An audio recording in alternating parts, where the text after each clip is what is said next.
Hello students, welcome back to my channel Shubham lecturer. Student, जैसा कि इस समय हम 12th फिजिक्स के चैप्टर 3 विद्युत धारा को पढ़ रहे हैं, जिसमें हमारा नेक्स्ट टॉपिक है किरचॉफ के नियम। देखिए, इससे पहले मैंने आपको वैद्युत सेलों के संयोजन के बारे में बताया। अब इस वीडियो में हम किरचॉफ के दोनों नियमों को पढ़ेंगे और व्हीटस्टोन सेतु को भी पढ़ेंगे। ठीक है, ये टॉपिक्स बहुत ही ज्यादा इंपॉर्टेंट है आपके बोर्ड एग्जाम के लिए, तो इस वीडियो को आपको शुरू से लेकर लास्ट तक देखना है, क्योंकि जिस प्रकार से आपको बोर्ड एग्जाम में लिखना है उसी प्रकार से मैं आपको बताने वाला हूं। ठीक है, तो हमारा टॉपिक है किरचॉफ के नियम, जिसे इंग्लिश में हम कहते हैं किरचॉफ्स लॉ। ये है क्या? तो बहुत ही सिंपल है। देखिए, पहला नियम अथवा संधि का नियम, यानी कि किरचॉफ ने दो नियम दिया था। पहला नियम जो है इसे हम संधि का नियम भी बोलते हैं, दूसरा नियम जो है उसको हम पास का नियम भी बोलते हैं। ठीक है, इसे इंग्लिश में कहते हैं फर्स्ट लॉ और जंक्शन रूल। ठीक है, तो ये होता क्या है? देखिए, किसी वैद्युत परिपथ में किसी भी संधि पर मिलने वाली समस्त धाराओं का बीजगणितीय योग शून्य होता है। जैसे देखिए, ये एक परिपथ है। ठीक है, इस बिंदु पर आ रही हैं धाराएं, देखिए आकर मिल रही हैं। तो क्या कहा गया? किसी वैद्युत परिपथ में किसी भी संधि पर मिलने वाली, किसी भी संधि पर, चाहे ये संधि हो चाहे कोई संधि हो, किसी भी संधि पर मिलने वाली जो धाराएं होती हैं उनका बीजगणितीय योग शून्य होता है। अर्थात नियम से हम लिख सकते हैं sigma I equal to 0। Sigma क्या होगा? सिग्मा का मतलब है बीजगणितीय योग। ठीक है, तो बीजगणितीय योग धारा का क्या होगा? शून्य होगा। तो यही है किरचॉफ का पहला नियम, यानी कि कोई भी संधि है, किसी वैद्युत परिपथ में किसी भी संधि पर मिलने वाली समस्त धाराओं का बीजगणितीय योग जो होगा वो शून्य होगा। जैसे देखिए, ये एक परिपथ है, इसमें क्या है? I1 धारा ये बिंदु O की ओर आ रही है, I2 धारा भी बिंदु O की ओर आ रही है, लेकिन I3 जो है ये बाहर की ओर जा रही है, O से बाहर, और I4 जो है ये भी O से बाहर की ओर जा रही है, I5 भी O से बाहर की ओर जा रही है। ठीक है, तो यहां पर I1 और I2 जो है, ठीक है, ये तो संधि की ओर आ रही है। तो संधि की ओर आने वाली धाराओं को हम धनात्मक लेते हैं। ठीक है, जो संधि की ओर आएंगी वो धनात्मक होंगी, और जो संधि से दूर जाएंगी, ठीक है, वो ऋणात्मक होंगी। तो देखिए, अब हम मान लेते हैं यदि संधि वो की ओर आने वाली धाराएं क्रमशः I1 व I2 तथा संधि से दूर जाने वाली धाराएं क्रमशः I3, I4 और I5 हो, तो संधि के नियम से देखिए, यदि संधि की ओर आने वाली धाराएं, देखिए ये संधि की ओर आ रही हैं, ये चिन्ह देखिए निशान इधर की तरफ जा रहा है। ठीक है, तो ये संधि की ओर आ रही है I1 और I2, और I3, I4, I5 जो है संधि से दूर जा रही है। तो वही मैंने लिखा है, ठीक है, कि यदि संधि O की ओर आने वाली धाराएं क्रमशः I1 व I2 है तथा संधि से दूर जाने वाली धाराएं क्रमशः I3, I4 व I5 हो, तो संधि के नियम से क्या होगा? मैंने आपको बताया जो संधि की ओर आएंगी उनको हम धनात्मक लेंगे। तो I1 और I2 संधि की ओर आ रही है, तो I1 प्लस I2 ये धनात्मक होगा। ठीक है, अब I3, I4 और I5 जो है वो संधि से दूर जा रही है, तो इनको ऋणात्मक लेंगे, तो -I3, -I4, -I5, और इन सबका बीजगणितीय योग 0 होगा। ठीक है, अब हम इसको क्या लिख सकते हैं? I1 plus I2 equal to, जो इधर माइनस में इधर जाएगा तो प्लस में हो जाएगा, तो I3 plus I4 plus I5। तो इसको आपको समझना है, सिर्फ आपको सीखना होता है। फिजिक्स जो है ये सीखने की चीज होती है। ठीक है, तो ऐसे आपको संधि की ओर आएंगे उनको धनात्मक लेंगे, जो संधि से दूर जाएंगे उनको ऋणात्मक लेंगे। ठीक है, अब आगे थोड़ा सा लिखेंगे। अब देखिए, हम नोट लिखते हैं, जो मैंने बताया वही आपका नोट है। संधि की ओर आने वाली धाराएं धनात्मक तथा संधि से दूर जाने वाली धाराएं ऋणात्मक होती हैं। यानी कि जो संधि की ओर आ रही हैं उन धाराओं को हम धनात्मक लेंगे, और जो संधि से दूर जा रही हैं वो ऋणात्मक होती हैं। दूसरा देखिए, यह नियम आवेश संरक्षण के नियम को व्यक्त करता है। यानी कि जो किरचॉफ का पहला नियम है ये आवेश संरक्षण के नियम को व्यक्त करता है। तीसरा नोट पॉइंट क्या है? इस नियम को किरचॉफ का धारा नियम भी कहते हैं। यानी कि अगर आपसे कोई पूछे किरचॉफ का धारा नियम क्या है, तो आप लोग बता सकते हैं कि किसी वैद्युत परिपथ में किसी भी संधि पर मिलने वाली समस्त धाराओं का बीजगणितीय योग शून्य होता है। यानी कि किरचॉफ के पहले नियम को ही हम धारा नियम कहते हैं। तो इसका दो नाम है, एक संधि का नियम और एक धारा नियम। ठीक है, तो पहला नियम समझ में आ गया, कुछ भी नहीं है इसमें, आई होप कि समझ में आपको आ चुका होगा। अब चलिए दूसरा नियम समझते हैं। अब देखिए, दूसरे नियम में भी कुछ नहीं है, बहुत ही सिंपल है। देखिए, दूसरा नियम अथवा पास का नियम भी हम इसे कहते हैं, सेकेंड लॉ और मेश रूल। मेश का मतलब पास। ठीक है, पास का नियम। तो देखिए, यहां पर एक चित्र है, इसको पहले समझते हैं। ठीक है, ये एक चित्र है, देखिए इसमें क्या है? R1, R2 और R3 प्रतिरोध है। पास का मतलब क्या है? पास का मतलब ये, जैसे देखिए इसमें दो पास हैं, एक ये और एक ये, यानी कि एक है ABCDA, ठीक है, बंद पास, ठीक है, पहला पास हो गया। दूसरा क्या है AEFBA, ठीक है, तो ये आपका दूसरा पास हो गया। तो यहां पर कहा जा रहा है, देखिए यहां पर क्या क्या है, ये सेल लगा हुआ है, इसका विद्युत वाहक बल E1 है, इसका E2 है, ठीक है, यहां पर धारा बह रही है I1, ठीक है, इसका संगत प्रतिरोध है R1, ठीक है, यहां पर धारा बह रही है I2, इसका संगत प्रतिरोध है R2। यहां पर क्या होगा, ये I1 और I2 आगे आकर मिल जाएंगी, ये देखिए, तो I1 प्लस I2 धारा बह रही है, ठीक है, इसका संगत प्रतिरोध R3 है, ठीक है, दो पास है, एक पहला पास दूसरा पास। तो देखिए क्या कहा गया, किसी परिपथ में प्रत्येक बंद पास के विभिन्न खंडों में बहने वाली धाराओं तथा संगत प्रतिरोधों के गुणनफल का बीजगणितीय योग उस पास में लगने वाले विद्युत वाहक बलों के बीजगणितीय योग के बराबर होता है। यानी कि किसी भी पास में, जैसे हम मान लेते हैं ये वाला पास हम लेते हैं ABCDA, ठीक है, तो किसी भी पास में, ठीक है, बंद पास में विभिन्न खंडों में बहने वाली जो धाराएं होती हैं I1, जैसे यहां पर I1 है, ठीक है, धाराएं तथा संगत प्रतिरोध, जिसका जो संगत प्रतिरोध है वो R1 है, ठीक है, तो इन दोनों का जो गुणनफल होगा वो उस पास में लगने वाले विद्युत वाहक बल के बराबर होगा, ठीक है, इतना समझ में आया। जैसे मैंने यहां पर अर्थात लिखा है, देखिए बीजगणितीय योग IR, यानी कि बहने वाली धारा और उसका संगत प्रतिरोध, इन दोनों का गुणनफल जो होगा इक्वल टू ये विद्युत वाहक बल के बीजगणितीय योग के बराबर होगा, तो ये हो जाएगा आपका सिग्मा ई क्या है, विद्युत वाहक बल है, ठीक है। तो वही इसमें कहा गया है कि किसी परिपथ में प्रत्येक बंद पास, इसमें दो बंद पास हैं, प्रत्येक बंद पास के लिए बात की जा रही है, ठीक है, में के विभिन्न खंडों में बहने वाली जो धाराएं होती हैं तथा संगत प्रतिरोध, इन दोनों का गुणनफल का बीजगणितीय योग उस पास में लगने वाले विद्युत वाहक बल के बीजगणितीय योग के बराबर होता है, ठीक है। तो ये आपका होगा किरचॉफ का दूसरा नियम, sigma I R equal to sigma E. I है धारा, आर है प्रतिरोध और ई है विद्युत वाहक बल। अब चूंकि यहां पर I1 R1 है, ठीक है, I1 धारा है, R1 प्रतिरोध है, I2 धारा, R2 प्रतिरोध, I और ये सब आपका है, तो इसके लिए आप दूसरा यूज करेंगे, ठीक है। तो इस बंद पास में देखिए I1 भी है, I2 भी है और I3 भी है, ठीक है। तो हम इसके लिए क्या यूज करेंगे, देखिए नीचे अगर हमें ऐसे लिखना होगा I1 R1 यानी कि धारा और प्रतिरोध का जो गुणनफल होगा, ठीक है, I1 R1, I2 R2, I3 R3 plus IN RN, यानी कि बहुत सारे अगर यहाँ पर सेल हों, बहुत सारे ऐसे पास हों, तो उसके लिए बात किया जा रहा है कि इनका जो गुणनफल होगा वो इक्वल टू होगा जितने उसमें विद्युत वाहक बल है E1 plus E2 plus E3 यानी कि EN तक, ठीक है। आगे और भी हैं, अगर 4 5 है तो आप लिख सकते हैं, ठीक है। तो जो इसका सीधा सीधा मतलब है कि किसी परिपथ में प्रत्येक बंद पास में बहने वाली धारा I1 तथा उसके संगत प्रतिरोध R1 का गुणनफल का जो गुणनफल होगा वो उनके विद्युत वाहक बल के बराबर होगा, ठीक है। तो यही इसके कहने का मतलब है, ठीक है। अब R3 भी हो सकता है, R4 भी हो सकता है, वो तो आगे मैंने IN RN लिख दिया, ठीक है। अब नोट में देखिए जो किरचॉफ का दूसरा नियम है ये ऊर्जा संरक्षण के नियम को व्यक्त करता है, यानी कि किरचॉफ का दूसरा नियम ऊर्जा संरक्षण के नियम को व्यक्त करता है। पहला नियम किसके नियम को व्यक्त करता था, आवेश संरक्षण के नियम को, जबकि दूसरा नियम जो है वो ऊर्जा संरक्षण के नियम को व्यक्त करेगा। दूसरा, इसे किरचॉफ का वोल्टता नियम भी कहते हैं। जैसे देखिए मैंने कहा पास का नियम ये, लेकिन इसे ही हम किरचॉफ का वोल्टता नियम कहते हैं, ठीक है। अब देखिए यहां पर एक दो चीजें आपको और समझनी है, ठीक है, उसको समझना जरूरी है। जैसे देखिए ये आपका क्या है, ये मान लीजिए, चलिए आगे समझते हैं थोड़ा सा। अब देखिए यहां पर आपको मुख्य धारा के बारे में थोड़ा सा समझना है, ठीक है, समझ में आ रहा है आपको, तो मुख्य धारा के बारे में आपको समझना है।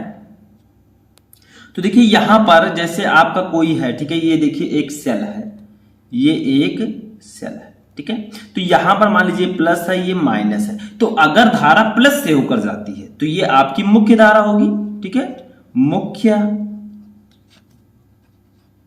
धारा, ठीक है। अगर ये प्लस की ओर जाएगी तो ये मुख्य धारा होगी, ठीक है, ये आप लोगों को समझना है। जैसे देखिए, और अगर यही धारा, ठीक है, यही धारा जो है आपकी अगर उल्टा जाती है, मान लीजिए यहां पर जो धारा है, ठीक है, उसकी दिशा, जैसे देखिए ये अगर इधर की तरफ जाएगी, ठीक है, प्लस की ओर, तो ये आपकी मुख्य धारा होगी। और अगर ये इधर से मान लीजिए, ये आपका देखिए ये धन है और ये ऋण है, ठीक है। अगर ये इधर से आ रही है धारा, ठीक है, यानी कि इधर जा रही है, तो ये आपकी क्या होगी, मुख्य धारा की विपरीत दिशा में होगी। तो क्या करते हैं, इसके लिए हम एक नोट पॉइंट नोट कर देते हैं, ठीक है। देखिए क्या लिखा है, मुख्य धारा तथा इसकी दिशा में प्रवाहित धारा का मान हम धनात्मक, परंतु मुख्य धारा के विपरीत दिशा में प्रवाहित धारा का मान ऋणात्मक लेते हैं, ठीक है। जैसे देखिए यहां पर क्या कहा गया है, जो मुख्य धारा है, ठीक है, जो आपका ये मुख्य धारा है, ये अगर मुख्य धारा यानी कि अपनी दिशा में जा रही है तो ये धनात्मक इसको लेंगे, अगर ये अपनी दिशा में नहीं जा रही है तो इसको क्या करेंगे, हम ऋणात्मक वैल्यू इसका लेंगे, ठीक है। ये आप लोगों को समझना है। तो चलिए आगे थोड़ा सा देखते हैं।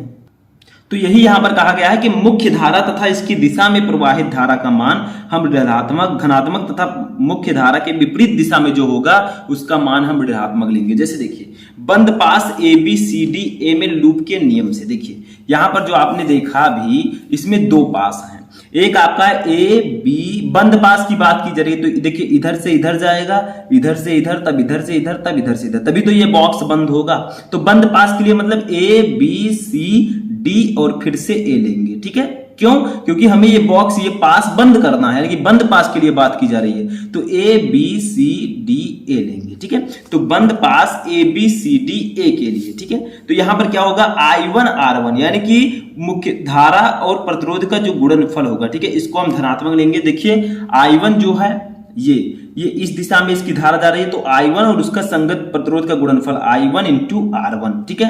अब यहां पर दो पास हैं, चूंकि देखिए एक आपका ये और एक आपका ये, तो यहां पर I2 R2 भी है, ठीक है। तो I1 और R1 को हम धनात्मक लेंगे क्योंकि ये मुख्य धारा की दिशा में जा रही है, जबकि I1 I2 और R2 को हम ऋणात्मक लेंगे, ठीक है, क्योंकि ये मुख्य धारा की विपरीत दिशा में जा रही है। तो यहां पर I1 R1 minus I2 R2 equal to हो जाएगा क्या, विद्युत वाहक बल के बराबर होता है इनका गुणनफल, तो E1 माइनस E2 हो जाएगा, ठीक है। यानी कि हम E1 में से E2 घटा देंगे। देखिए ये आपका E1 है, ये E2 है, तो दोनों को घटा देंगे, ठीक है। तो ये आपका हो जाएगा। ऐसे ही बंद पास ए ई एफ बी ए, ठीक है, ए ई एफ बी ए में लूप के नियम से, में लूप के नियम से, ठीक है। तो बंद पास ए ई एफ बी ए की बात की जा रही है। देखिए ए ई एफ बी ए, ठीक है। तो इसमें क्या होगा, इसमें भी आप लोगों को समझना है, क्योंकि देखिए इसमें जो धारा है वो I2 और R2 है, और यहां पर धारा क्या है, देखिए ये दोनों आपस में जुड़ गई है I1 I2, तो देखिए यहां पर I1 प्लस I2 है इंटू R3 है, ठीक है। देखिए धारा और प्रतिरोध का गुणनफल उसके विद्युत वाहक बल के बराबर होगा, तो I2 R2 हो जाएगा, लेकिन यहां पर धारा I1 प्लस I2 है इंटू R3 है, तो यहां पर हम उसको लिखेंगे। तो देखिए I2 R2, ठीक है, plus I1 plus I2 into R3, यानी कि यहां पर जो धारा है वो I1 प्लस I2 है, तो ये इक्वल टू होगा E2, ठीक है।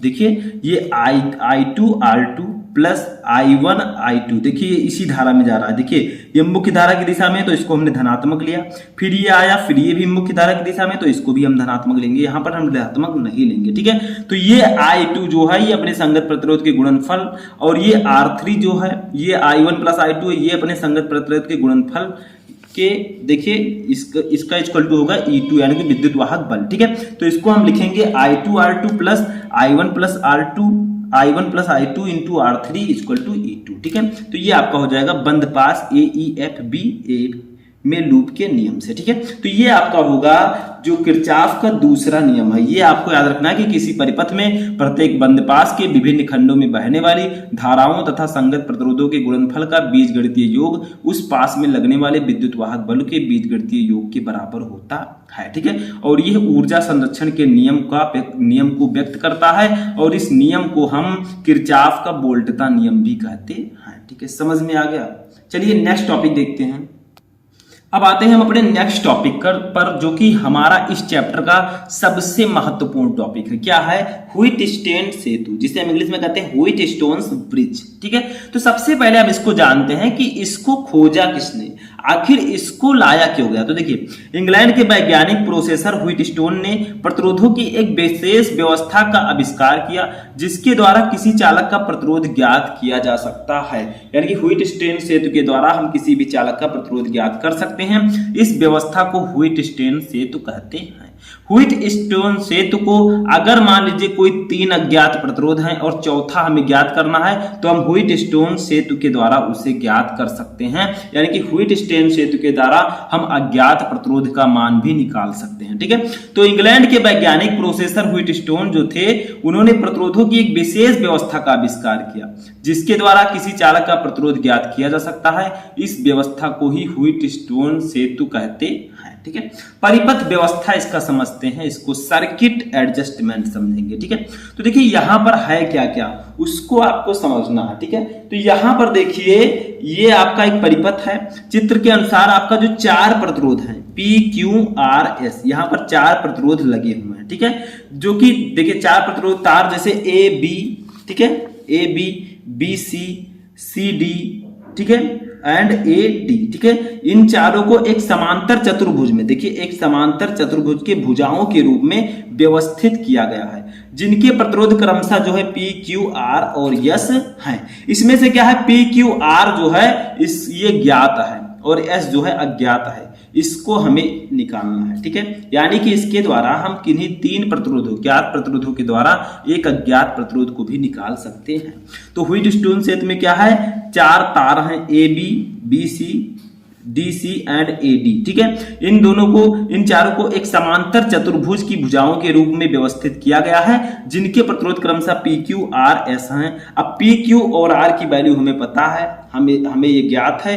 अब एक अज्ञात प्रतिरोध S है, इसको हमें निकालना है। ठीक है, तो देखिए क्या करेंगे हम, जो आपका विकर्ण है, ठीक है, A और C, ठीक है, तो विकर्ण AC में एक लैग्रांज शेल, ठीक है, तथा एक कुंजी K1 लगाई गई है। देखिए इसमें एक कुंजी लगाई गई है, यहां पर देखिए ये एक कुंजी लगाई गई है K1 और एक लैग्रांज शेल लगाई गई है। ठीक है, जबकि विकर्ण BD, देखिए ये BD है, AC में लगाया गया है। ये देखिए A, यहां पर एक लैग्रांज शेल और एक कुंजी लगाई गई है। जबकि जो विकर्ण BD है, ये B और D, इसमें एक गैल्वेनोमीटर, देखिए ये G गैल्वेनोमीटर तथा एक धारामापी कुंजी यहां पर देखिए लगाई गई है। ये आपकी धारामापी कुंजी है। ठीक है, यहां पर लगाई गई है। तो ये समझ में आया, इसमें कुछ भी नहीं है, 4 प्रतिरोध है PQRS, जिसमें से यस अज्ञात प्रतिरोध है, इसे हमें निकालना है। विकर्ण आपका AC है, यहां पर एक बैटरी लगाई गई है, लैग्रांज शेल लगाया गया है, एक कुंजी K1 लगी है। इसमें देखिए विकर्ण BD में एक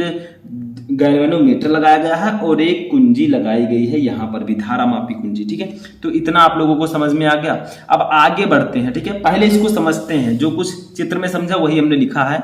चित्रानुसार 4 प्रतिरोध तारों AB, BC, AD तथा DC को एक समांतर चतुर्भुज की भुजाओं के रूप में व्यवस्थित किया गया। देखिए AB, BC, CD and AD को, ठीक है, एक समांतर चतुर्भुज की भुजाओं में व्यवस्थित किया गया है। आगे देखिए क्या है, जिनके प्रतिरोध क्रमशः PQR तथा S हैं, जिनमें से PQ तथा R ज्ञात एवं S अज्ञात है। यानी कि S अज्ञात है, इसे हमें निकालना है। ठीक है, आगे बढ़ते हैं। अब देखिए क्या है, विकर्ण AC में एक लैग्रांज शेल तथा एक कुंजी K1 लगाई गई है, जबकि विकर्ण BD में एक गैल्वेनोमीटर G तथा एक धारामापी कुंजी लगाई गई है। ठीक है, अब देखिए हम करेंगे क्या, इसकी प्रयोग विधि को समझते हैं। तो देखिए यहां पर सबसे पहले हम समझेंगे। ठीक है, देखिए सर्वप्रथम शेल कुंजी K1, जो आपका एक K1 है, ठीक है, इसको तत्पश्चात धारामापी कुंजी K2 को दबाते हैं। यानी कि सबसे पहले K1 को, फिर हम यहां पर K2 को दबाएंगे। ठीक है, जिससे शेल में प्रवाहित धारा बिंदु A, ठीक है, देखिए यहां पर K2 आपका है, तो सबसे पहले हम K1 को दबाएंगे, फिर K2 को दबाएंगे।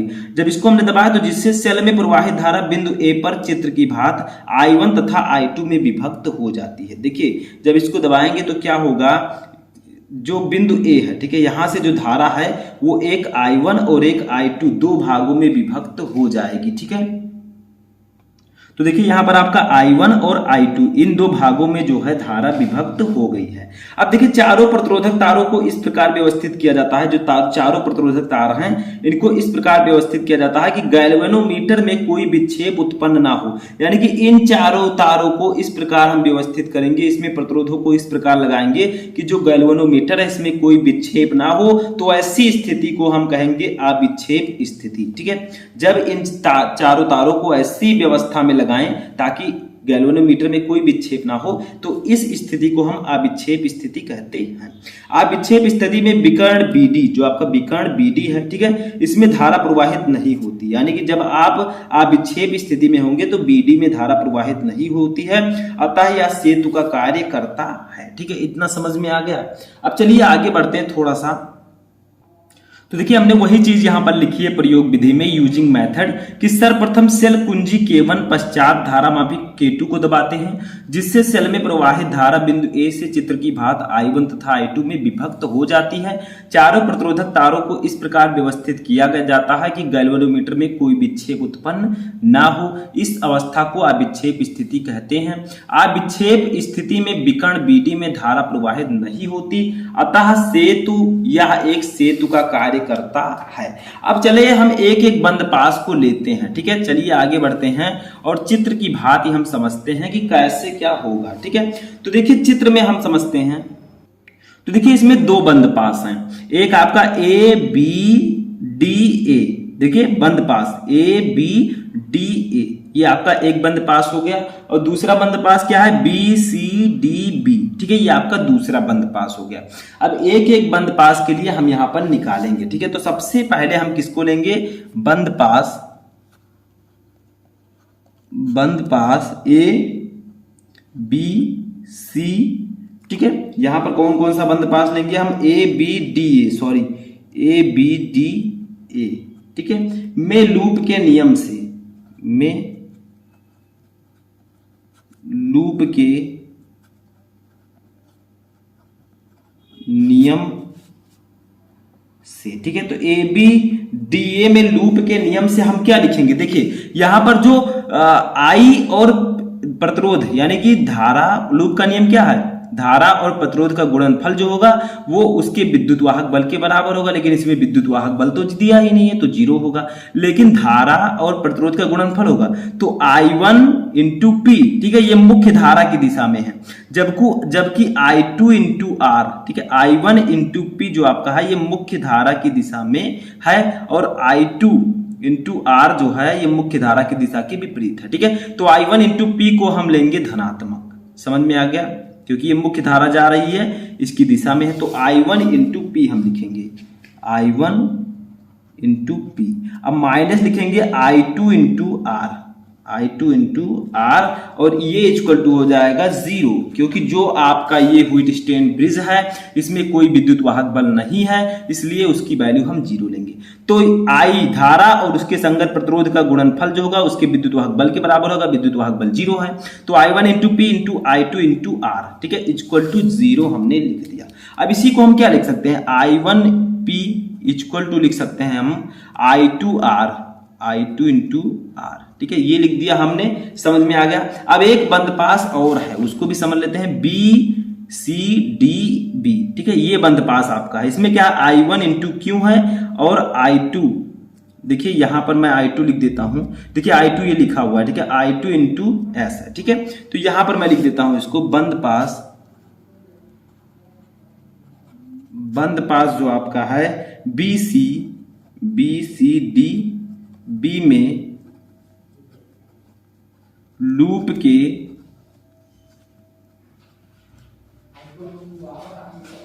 नियम से। ठीक है, तो बंद पास B C B D B में लूप के नियम से। तो इसमें क्या होगा आप समझिए थोड़ा सा आप लोग, देखिए I1 इंटू क्यू है। ठीक है, ये धारा और ये प्रतिरोध हो गया, तो I1 इंटू क्यू है, तो ये आपका धनात्मक होगा, क्योंकि देखिए धारा यहां से चली यहां से आई तो ये मुख्य धारा की दिशा में है। लेकिन ध्यान दीजिए ये धारा यहां से यहां आनी चाहिए, लेकिन यहां पर जो इसका धारा है वो कुछ इस प्रकार से आ रही है, देखिए इधर जा रही है, तो ये मुख्य धारा की विपरीत दिशा में, तो I2 इंटू एस को हम निगेटिव लेंगे। ठीक है, तो I1 इंटू क्यू को पॉजिटिव, I2 इंटू एस को निगेटिव, तो यहां पर लिखेंगे I1 क्यू। ठीक है, I1 इंटू क्यू माइनस, देखिए आर ये आपका हो गया, ये I1 इंटू पी हो गया। ठीक है, ये आपका क्या होगा I1 into Q minus I2 into S, I2 into S, ये इक्वल टू हो जाएगा 0, ये भी 0 होगा। ठीक है, तो यहां पर I1 इंटू क्यू की वैल्यू हम क्या लिख सकते हैं, I2 एस लिख सकते हैं, I2 एस। अब देखिए हम समीकरण इसको 1 मान लेते हैं। ठीक है, इक्वेशन नंबर 1, इसको मान लेते हैं इक्वेशन नंबर 2। ठीक है, अब समीकरण 1 से समीकरण 2 को भाग देंगे। ठीक है, तो आप लोग लिखेंगे समीकरण 2 से समीकरण 1 को भाग देने पर, तो समीकरण 2 को 1 से भाग देंगे, 2 को समीकरण 1 से भाग देने पर, ठीक है, तो इसको भाग देंगे तो बताइए क्या हो जाएगा। समीकरण 2 आपका है I1 इंटू क्यू। ठीक है, अपान क्या हो जाएगा, इसका लेफ्ट साइड क्या है I1 इंटू यहां पर आप लोग लिख दीजिएगा समीकरण 1 को समीकरण 2 से भाग देने पर। ठीक है, इसको 1 ही रहने दीजिए आप।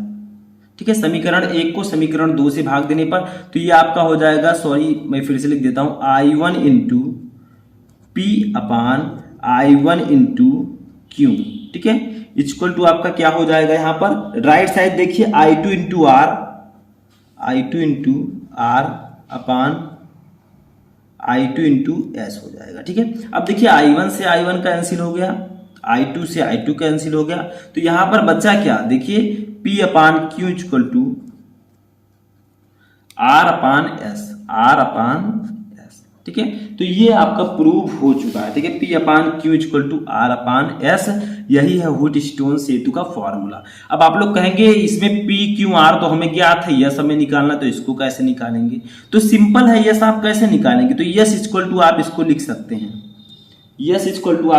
देखिए क्या होगा, ये क्यू आर का गुणा होगा, P एस का गुणा होगा, तो एस का गुणा करेंगे तो ये हो जाएगा R Q into Q upon P into R आपका हो जाएगा। ठीक है, ये भी आपका यस यहां से आप निकाल सकते हैं। देखिए कैसे हो जाएगा, इसका आप कैची गुणा कर दीजिए तो ये हो जाएगा पी एस, ये हो जाएगा आर क्यू। तो देखिए आर क्यू आपका हो गया, यहां से हम एस निकालना है तो पी नीचे आ जाएगा तो पी हो जाएगा। तो ये आप लोग सॉल्व कर सकते हैं। ठीक है, तो ये आपका एस निकल गया। तो इस प्रकार से आप लोग अथवा दोनों को लिख सकते हैं, चाहे आप उसको चाहे इसको, क्योंकि हमारा एस जो है अज्ञात था तो इसको निकालने के लिए हमें ये फॉर्मूला लगाना होगा। ठीक है, अब थोड़ा आगे बढ़ते हैं, कुछ नोट पॉइंट देख लेते हैं। अब देखिए नोट क्या है, अभिक्षेप स्थिति में विकर्ण AC तथा BD को परस्पर बदल दिया जाए तो सेतु की अभिक्षेप स्थिति पर कोई प्रभाव नहीं पड़ेगा। यानी कि अगर हम AC और BD को बदल दें तब भी अभिक्षेप स्थिति पर कोई प्रभाव नहीं पड़ेगा। दूसरा देखिए, चारों प्रतिरोधक तारों के प्रतिरोध एक ही कोट के होने चाहिए। यानी कि जो इसमें हमने चारों प्रतिरोध लिए हैं, इनके जो प्रतिरोध होते हैं वो एक ही कोट के होने चाहिए। तीसरा देखिए, जिन भुजाओं में समान धाराएं प्रवाहित होती हैं उन्हें अनुपाती भुजाएं कहते हैं, जैसे AB BC तथा AD DC अनुपातिक भुजाएं हैं। यानी कि जिन भुजाओं में समान धाराएं प्रवाहित होती हैं, जैसे AD क्या क्या लिखा गया है, देखिए यहाँ पर ABBC। ठीक है, तो ABBC, तो इसमें देखिए I1 धारा प्रवाहित हो रही है, तो इनको हम अनुपाती धाराएं, अनुपाती भुजाएं कहेंगे। ठीक है, और अगर आपका जैसे यहाँ पर क्या है AD और CD भी है, इसमें I2 धारा समान प्रवाहित हो रही है, तो ये आपकी अनुपाती धाराएं होंगी। ठीक है, ऐसे चौथा देखिए, अभिक्षेप स्थिति में विकर्ण BD में धारा प्रवाहित न होने के कारण इसमें लगा हुआ प्रतिरोध प्रभावहीन होता है। यानी कि जो आपका अभिक्षेप BD है, ठीक है, इसमें अगर धारा ना प्रवाहित हो तो इसमें लगा हुआ जो प्रतिरोध होगा वो प्रभावहीन होगा। ठीक है, तो यहाँ पर आपका व्हीटस्टोन सेतु भी फिनिश होता है। तो मैंने आपको सब कुछ बताया। ठीक है, तो इस वीडियो में फिलहाल इतना ही। आई होप कि आपको किरचॉफ का नियम दोनों और व्हीटस्टोन सेतु सब कुछ समझ में आ चुका होगा। तो चलिए मिलते हैं किसी नेक्स्ट वीडियो में, तब तक आप लोग अपनी तैयारी करते रहें और किसी भी टॉपिक में क्वेरी है तो कमेंट करके बताएं।